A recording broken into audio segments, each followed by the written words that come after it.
네, 오늘 설교 제목을 듣고 계심을 믿는다라고 붙여보았습니다. 단순히 주님께서 우리의 기도를 듣고 계시다라는 이런 기능적인 역할을 넘어서서 그 내용에 대해서 하나님께서는 우리의 삶을 방관하지 않으시고 때로는 강권적으로 개입하시기도 하며 또한 사람을 통해 역사를 이루어 가시는 분이시다라는 사실을 우리는 유일신 신앙으로 고백하고 싶었기에 이렇게 한번 붙여 보았습니다. 매우 적은 확률로 그리고 기적이란 이름으로 또 우연의 일치라고 말할지도 모르겠지만 우리는 이것들을 하나님께서 하셨습니다 라는 믿음의 고백으로, 그래서 찬양과 기도와 예배의 형태로 하나님께 영광을 올려드립니다.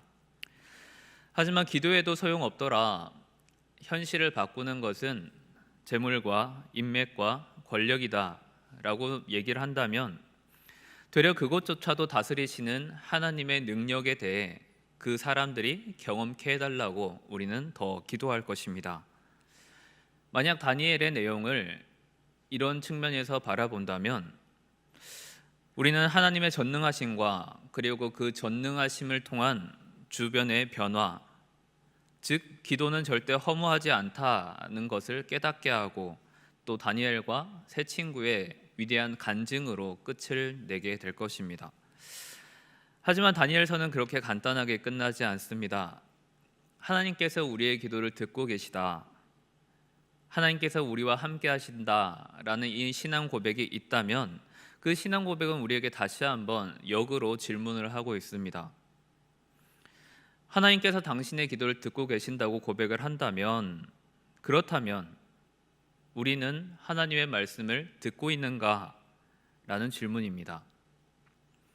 이것은 단순한 배려, 인내, 용서 같은 이런 실천적 계명을 이야기하는 것이 아니라 그냥 유일신을 믿는 신앙 그 자체가 지금 내 목숨을 위협하고 있는 상황에 놓여졌다면 그때에도 나는 하나님의 말씀을 따를 것인가? 나는 하나님을 믿고 있는가? 라는 질문 앞에 서게 되었을 때 과연 우리는 어떻게 대답할 수 있을까요? 가장 첫째 되는 1계명, 그것이 바로 나 이외에는 다른 신들을 섬기지 말라, 그리고 하나님 이외의 그 모든 것들은 우상이다 라는 그 계명 앞에 나는 하나님의 말씀을 듣고 있는가? 라는 질문을 우리가 받게 된다면 때로는 이제는 반드시 질문해야 되는 상황에 처해지게 됩니다.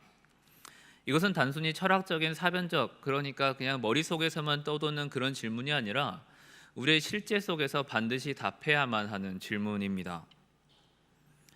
하지만 많은 이들은 이러한 질문에 대해 알고 있거나 때로는 마음에 찔림이 있더라도 외면하고 그것을 귀 기울이지 않으려 합니다.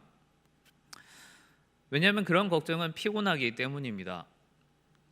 신앙생활 하는데 그렇게까지 복잡하게 해야 되는지, 잘 믿으면 됐지, 출석 잘 하면 됐지, 천국은 죽어야 가는 곳이 아니라 이 땅에서 이루어진다, 그리고 하나님의 심판 때는 우리의 죽음 이후에만 이루어지는 것이 아니라 언제 오실지 모르는 재림의 때에 반드시 우리에게 닥칠 현실의 문제이다라는 것을 우리는 너무 방관하고 있지는 않는가 한번 생각해 보아야만 합니다. 따라서 오늘 설교 제목인 나는 하나님께서 듣고 계심을 믿고 있다라고 한다면 그 다음 역으로 따라오는 질문, 그렇다면 당신은 하나님의 말씀을 듣고 있는가? 그리고 이 질문의 마지막 종착점은 예수 그리스도의 재림의 때와 우리에게 때로는 감춰져 있는 종말론적 신앙의 필요성, 그리고 경각심에 대해 다시 이야기하고 있습니다. 그래서 오늘 말씀은 조금 우리 가운데 느슨해질 수 있었던 이 재림과 마라나타, 아멘 주여 어서 오시옵소서라는 그 경각심에 대해 한번 나눠보고자 하였습니다. 이 다니엘서의 표면적 배경은 이제 바벨론, 메데, 바사 이 세 개의 왕국을 관통하고 있습니다. 이 책이 기록된 시기는 이 책의 표면적 배경은 한 기원전 5세기 또는 4세기를 말하고 있지만 실제 이 책이 기록된 시기는 BC 200년, 그러니까 약 3세기에서 2세기 사이라고 학자들은 말하고 있습니다. 당시 이스라엘에는 이 그리스 문화가 거세게 밀려오고 있었습니다. 그래서 처음에는 이 사람들과 화친을 맺고 평화를 유지하고 있다가 이제 왕조가 바뀌고 셀류크스라는 왕조의 한 왕이 나타나서 이제는 더 이상 유일신 신앙을 허락하지 않게 되었습니다. 성전 안에는 제우스 신상을 세웠고 부정한 동물로 여겨졌던 돼지로 그 제물을 대신하라 강요하였습니다. 이것을 거부하였던 사람들에게는 혹독한 핍박과 고난 그리고 죽음만이 기다리고 있었을 뿐, 과연 이러한 현실의 문제에 대해 당시에 믿던 사람들은 어떤 선택을 해야 될지 갈림길에 서 있었습니다.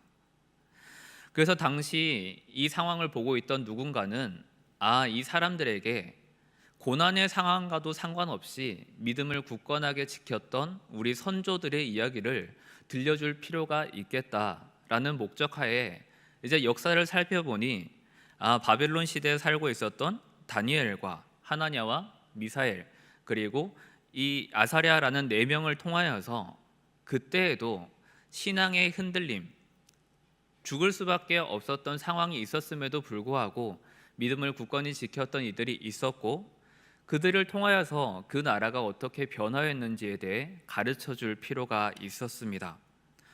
그래서 이 다니엘서에는 이러한 재림 또는 묵시 문학의 특징이 그대로 드러나 있습니다. 신앙의 박해가 극심하다라는 것, 그리고 선택에 더 이상 여지가 남아있지 않다는 것에 대해 우리는 쉽게 공감할 수 없습니다. 일제 시기를 경험하셨던 분들이나 아니면 6.25 전쟁의 참혹함을 경험하신 분들 정도만 이때의 이야기를 직간접적으로 상상할 수 있을 뿐입니다. 적어도 저 같은 이 세대들은 신앙 때문에 목숨이 왔다 갔다 한다는 사실에 대해 쉽게 공감하기 어렵습니다. 그런데 이 다니엘서가 말하고 있는 이 배경은 너 예수님을 계속 믿을 거냐, 하나님을 믿을 거냐, 아니면 금신상 앞에 절할 것이냐 라는 이 2개의 선택밖에 남아있지 않습니다. 다른 구약의 성경의 이야기들, 그 모든 환난 가운데 있었다 할지라도 하나님께 회개하고 하나님께 자신의 행동을 돌이키겠다라고 결심하면 하나님께서는 그 전쟁이나 환난이나 질병의 때를 거두어 가셨습니다. 그런데 이제는 더 이상 그러한 기회의 때가 남아있지 않습니다. 지금 바로 내 앞에 칼이 들어와 있고 하나님을 계속 믿을 것이냐 말 것이냐라는 이 선택의 문제만 남아있을 뿐입니다. 유일신 하나님의 신앙을 고수할 것이냐, 하나님의 영역에 남아있으므로 죽음을 택할 것이냐, 아니면 적당한 타협을 이룰 것이냐, 이 2개의 문제 앞에서 다니엘은 우리에게 말하고 있습니다. 과연 내가 하나님을 절대적으로 신뢰하는가 하는 문제입니다. 내가 믿는 하나님께서 나를 이 현실에서 벗어나게 하실 것이다, 아니 설사 내가 여기에서 죽음으로 생을 마감한다 할지라도 재림의 때에 다시 부활할 것이다, 그러한 믿음이 우리의 가운데에 자리 잡았으면 좋겠습니다. 그럼 아무것도 준비되지 않은 상태에서 이런 위급한 상황이 우리에게 들이닥칠까요? 아마 성경의 이야기들을 살펴보면 그렇지만은 않은 것 같습니다. 이미 신앙을 갖고 있고 율법적 지식도 어느 정도 해박하며 삶의 여러 경험으로도 하나님의 살아계심에 대해 이미 다 경험하였던 사람들입니다. 다니엘서 1장의 몇 구절을 보면 8절에서 이렇게 기록되어 있습니다. 다니엘은 뜻을 정하여 왕의 음식과 그가 마시는 포도주로 자기를 더럽히지 아니하리라 하고 자기를 더럽히지 아니하도록 환관장에게 구하니 하나님이 다니엘로 하여금 환관장에게 은혜와 긍휼을 얻게 하신지라. 또 12절과 13절 말씀 보시면 청하오니 당신의 종들을 열흘 동안 시험하여 채식을 주어 먹게 하고 물을 주어 마시게 한 후 당신 앞에서 우리의 얼굴과 왕의 음식을 먹는 소년들의 얼굴을 비교하여 보아서 당신이 보는 대로 종들에게 행하소서라고 하고 있습니다. 이 사람들은 이미 알고 있습니다. 특히 9절의 말씀을 보시면 하나님이 다니엘로 하여금 환관장에게 은혜와 긍휼을 얻게 하셨다, 즉 하나님의 직접적인 개입함으로 인해 이 친구들, 다니엘과 하나냐, 미사엘, 아사랴, 이 네 명의 친구들은 하나님께서 자신들과 함께 한다는 사실을 알고 있었습니다. 그것으로 그냥 끝나는 것이 아니라 그들 역시 하나님의 이 질문에 대해, 그럼 너희가 나를 여전히 나의 목소리를 청정하고 있느냐라는 그 질문에 대해 이들은 행동으로 화답하고 있습니다. 우리는 그러한 음식을 먹지 않아도 괜찮습니다. 하나님께서 우리의 얼굴을, 우리의 용모를 그대로 유지시켜 주실 것이고 더 빛나게 하실 것이다 라는 확신을 가지고 있습니다. 또 출애굽기 2장에서도 하나님께서는 자신의 백성의 소리를 듣는 분이시다 라는 것에 대해 기록하고 있습니다. 출애굽기 2장 23절 25절에 보시면 여러 해 후에 애굽 왕은 죽었고 이스라엘 자손은 고된 노동으로 말미암아 탄식하며 부르짖으니 그 고된 노동으로 말미암아 부르짖는 소리가 하나님께 상달된지라. 하나님이 그들의 고통 소리를 들으시고 하나님이 아브라함과 이삭과 야곱에게 세운 그 언약을 기억하사 하나님이 이스라엘 자손을 돌보셨고 하나님이 그들을 기억하셨다라고 하고 있습니다. 우리 하나님은 이런 분이십니다. 자신이 세운 언약을 잊지 않으시고 끝까지 자신의 백성들을 지키시기 위해 언제나 함께 하시고 강권적으로 개입하시며 기적을 이루어 가시는 전지전능한 하나님이시라는 분입니다. 근데 정작 중요한 거는 이 다음부터입니다. 듣고 계심도 알고 우리와 함께 하심도 알고 여러 기적도 체험하였는데 이제 그것을 기반으로 하여서 이제는 우리가 선택으로 나아가기에는 두려운 것들이 한두 가지가 아닙니다. 그 두려움은 우리로 하여금 스스로 제약을 만들어냅니다. 그래서 우리에게 정말 중요한 질문이 무엇이냐 하면 나는 내가 원하는 하나님을 믿는가 아니면 하나님이라는 그 존재 그 자체를 믿는가. 조금 어려우실 수도 있겠지만 나는 복의 상징으로서 나의 필요를 채워줄 신을 믿고 있는가 아니면 유일신으로서 나를 택해준 하나님을 믿고 있는가. 이 질문 앞에 우리는 다시 한번 이야기를 해보셔야만 할 것입니다. 왜냐하면 다니엘이 믿고 있었던 하나님은 나의 필요를 채워주던 하나님이 아니라 내가 죽기까지 하나님의 계명을 준수하고 나의 삶을 이끌어 가실 분이람을 믿는 신앙 안에 세워진 나는 하나님을 믿기 때문에 풀무불에 던져진다 할지라도 사자굴에 던져진다 할지라도 나는 하나님을 믿습니다 라고 말하기 때문입니다. 안타깝게도 그리고 슬프게도 우리의 많은 일상 가운데 우리는 구하는 것에 매몰될 때가 참 많이 있습니다. 하나님께서 나의 기도를 듣고 계시겠지 아니면 왜 들어주시지 않습니까? 라는 이 질문에 갇혀서 이제는 그 다음 질문, 하나님께서 우리에게 질문하시는 그것에 대해 우리는 신경 쓰지도 않고 때로는 그렇게까지 나에게 요구하실 건 아니잖아요. 나보다 더 믿음이 훌륭하신 분들이 많은데 그분들이 그 일을 감당하셔야죠. 저는 그만한 그릇이 되지 못합니다 라고 나의 필요만 계속 하나님께 이야기하고 있는 것은 아닐지요. 3장 16절 다니엘 3장 16절 18절에 보시면 금신상에 절하지 않는 친구들의 고백이 있습니다. 사드락과 메삭과 아벳느고가 왕에게 대답하여 이르되 느부갓네살이여 우리가 이 일에 대하여 왕에게 대답할 필요가 없나이다. 왕이여 우리가 섬기는 하나님이 계신다면 우리를 맹렬히 타는 풀무불 가운데에서 능히 건져내시겠고 왕의 손에서도 건져내시리이다. 그렇게 하지 아니하실지라도 왕이여 우리가 왕의 신들을 섬기지도 아니하고 왕이 세우신 금신상에게 절하지도 아니할 줄을 아옵소서. 그리고 6장 10절 오늘 본문의 말씀입니다. 다니엘이 이 조서에 왕의 도장이 찍힌 것을 알고도 자기 집에 돌아가서는 윗방에 올라가 예루살렘으로 향한 창문을 열고 전에 하던 대로 하루 3번씩 무릎을 꿇고 기도하며 그의 하나님께 감사하였더라. 여러분 여기서 가장 중요한 것은 다니엘이 이 조서에 왕의 도장이 찍혀 있다는 사실을 이미 알고 있었다라는 겁니다. 그가 총리의 자리, 왕 다음 3번째 자리에 올라가는 권력을 누리고 있었음에도 불구하고 왕의 절대적인 명령, 이 인장이 찍혀 있는 이 문서를 내가 무시한다면 그 결과는 어떻게 될지 뻔히 알고 있었음에도 불구하고 그는 그러한 것들에 얽매이지 않았습니다.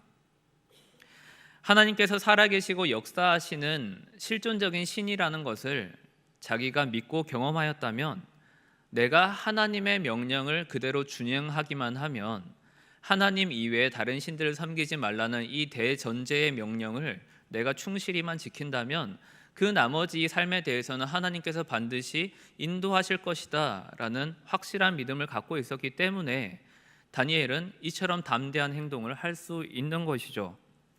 바로 이것이 묵시문학이 전하려고 하는 핵심의 이야기입니다.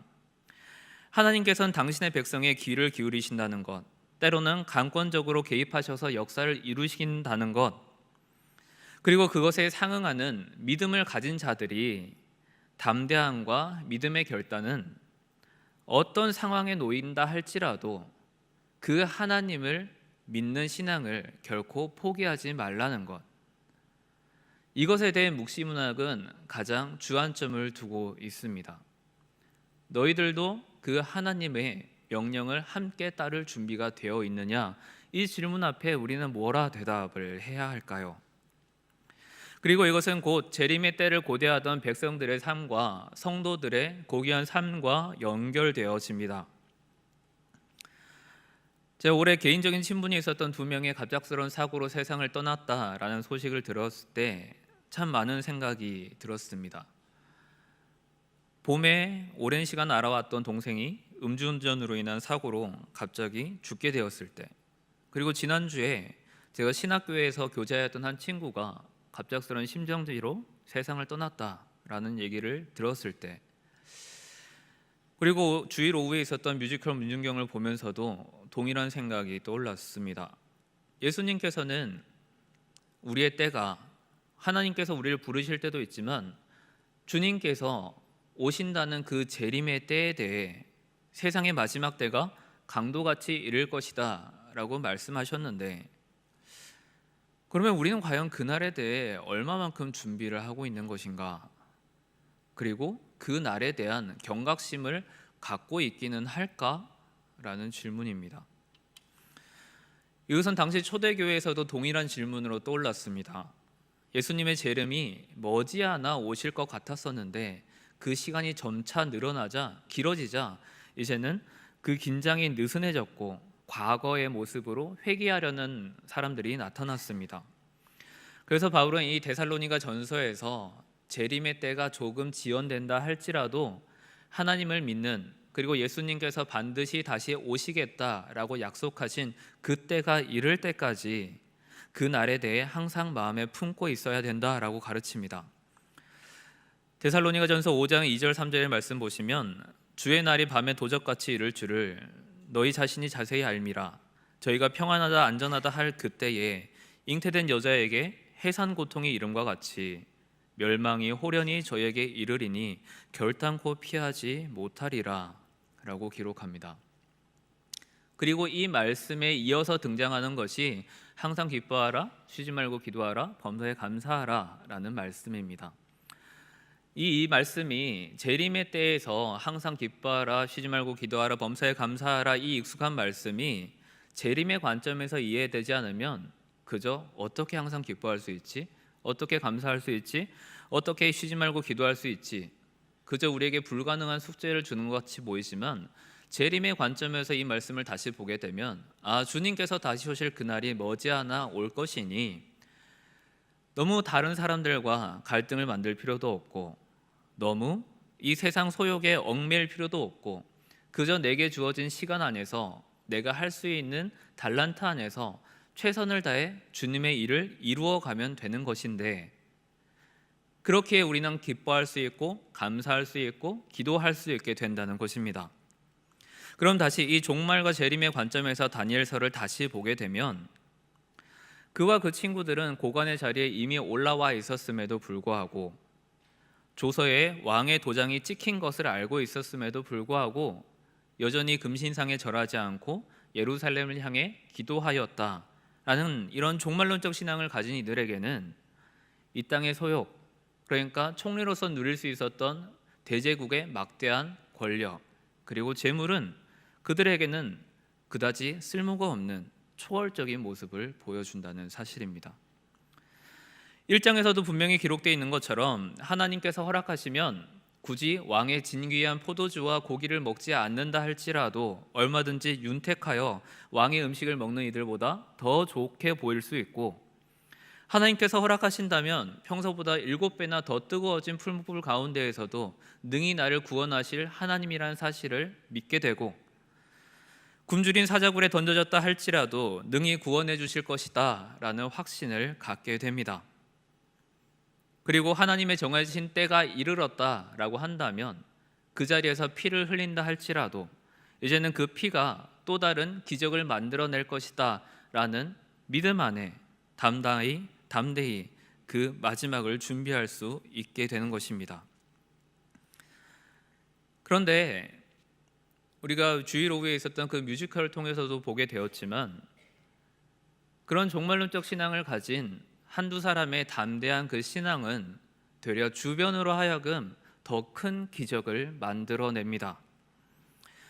다니엘의 이 굳건한 신앙을 당시 왕이었던 다리오의 마음이 더 간절하게 애타게 끌어오르게 됩니다. 6장 16절부터 몇 개의 구절을 보시면 왕이 다니엘에게 이르되 내가 항상 섬기는 너의 하나님이 너를 구원하시리라 하니라. 또한 18절에 왕이 궁에 돌아가서는 밤이 새도록 금식하고 그 앞에 오락을 그치고 잠자기를 마다하니라. 이튿날에 왕이 새벽에 일어나 급히 사자굴로 가서 슬피 소리질러 다니엘에게 묻되 살아계시는 하나님의 종 다니엘아, 내가 항상 섬기는 내 하나님이 사자굴에서 능히 너를 구원하셨느냐? 왕이 심히 기뻐서 명하여 다니엘을 굴에서 올리라 하매 그들이 다니엘을 굴에서 올린즉 그의 몸이 조금도 상하지 아니하였으니 이는 그가 자기의 하나님을 믿음이었더라. 아멘. 여러분, 이 고백은 다니엘을 바라보고 있었던 왕의 고백입니다. 그가 간절히 하나님을 믿지 아니하였던 그가 되려 다니엘을 위하여서 내가 섬기는 하나님이 너를 구원하시리라 라는 이 16절의 고백은 대단히 신기해 보이기도 하고, 참으로 이 한 사람의 결단을 통하여서 하나님께서 이 나라를 전체를 다스리는 왕을 어떻게 바꾸시는지에 대해서도 보게 합니다. 자신에게 닥친 마지막일지도 모르는 이 마지막 선택의 순간에서 다니엘과 미사랴, 하나냐, 아사랴가 보여준 이 결단은 자신의 삶뿐만 아니라 왕에게도 하나님의 권능을 경험케 하는 놀라운 기적을 보였습니다. 반면 코람데오라는 하나님 앞에 반드시 서게 될 것이다, 그리고 마라나타, 아멘 주여 어서 오시옵소서 라는 이 종말론적 신앙이 우리에게서 사라지게 된다면 어떻게 될까요? 아까 바울이 데살로니가 전서에서 기록하였던 것처럼 사람들이 방종에 빠지게 됩니다. 긴장이 사라지게 됩니다. 처음의 마음은 사라지고 대담한 짓들을 벌이기 시작합니다.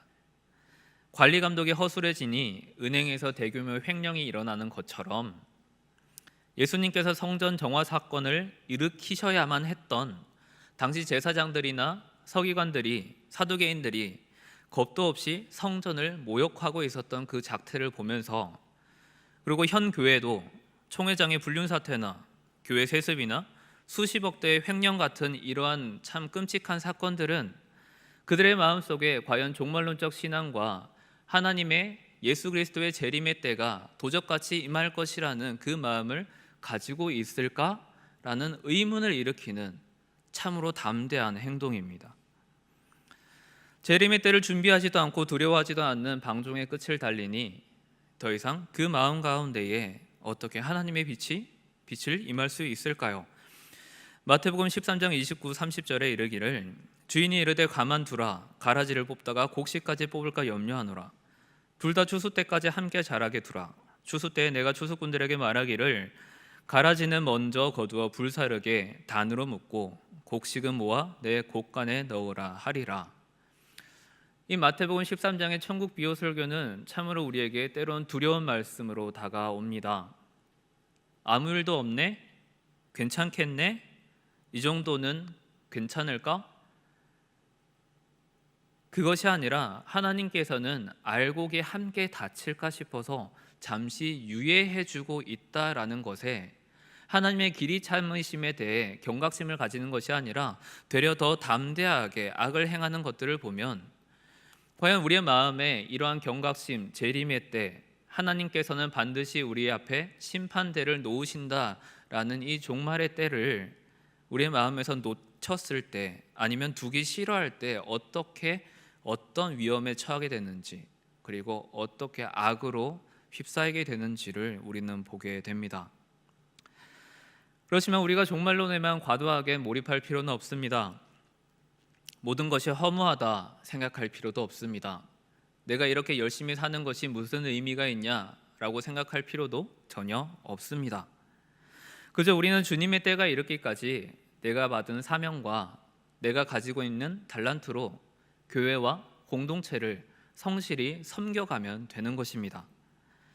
분명히 주님을 섬기는 마음이 그 마음에 있으니 우리의 기도를 주님께서 들으신다라는 확신을 갖고 있으니 이제는 그것에 대한 화답으로 내가 하나님을 믿으며 주님께서 내게 주신 달란트로 교회와 공동체를 충실히 섬기겠다라는 그것이 삶으로 종말의 때를 준비하고 있기 때문입니다. 우리에게는 아직 남아있는 시간들이 있습니다. 비록 그 때가 언제인지 우리는 감히 알지 못하지만 하나님께서 우리를 부르시는 그날까지 우리는 이 날이 길다라고 얘기할 것이 아니라 그 때가 당장 내일이 될지 모레가 될지 한 달 뒤가 될지 그것에 대해 알지는 못하지만 그저 우리의 삶 가운데 그저 내가 하나님을 믿습니다. 그리고 주님께서 나의 기도를 들어주시는 것처럼 나도 하나님의 음성에 귀 기울이고 그 음성에 순종하겠다라는 그 결단이 필요하지 않을까 생각합니다. 이제 정리를 하면서 하나님께서는 우리의 기도를 듣고 싶어 하시고 또 귀에 들린 대로 응답하시겠다라고 분명히 약속해 주셨습니다. 주님은 우리의 요새시요 방패시요 산성이 되어 주신다 말씀하셨습니다. 그리고 이제는 그 약속은 우리에게도 하나님 이외에는 아무것도 섬기지 말라, 하나님 이외에는 그 모든 것들이 우상이라라는 명령으로 우리에게 다가오고 있습니다. 그리고 이 마태복음 13장의 천국 비유 설교, 그리고 데살로니가 전서의 재림에 대한 대비, 그리고 다니엘서나 요한계시록 같은 묵시 문학은 당시뿐만 아니라 그 과거 2000년 전을 살고 있던 사람들에게뿐만 아니라 지금 2024년을 살고 있는 저희들에게도 동일하게 묻고 있습니다. 소욕에 물들어 현재를 방종하기보다 재림의 때가 곧 다가올 것이다 라는 그 경각심을 가지고 우리가 하나님의 영광을 위해 다시 한번 뚜벅뚜벅 걸어갈 수 있는 저희가 되었으면 좋겠습니다.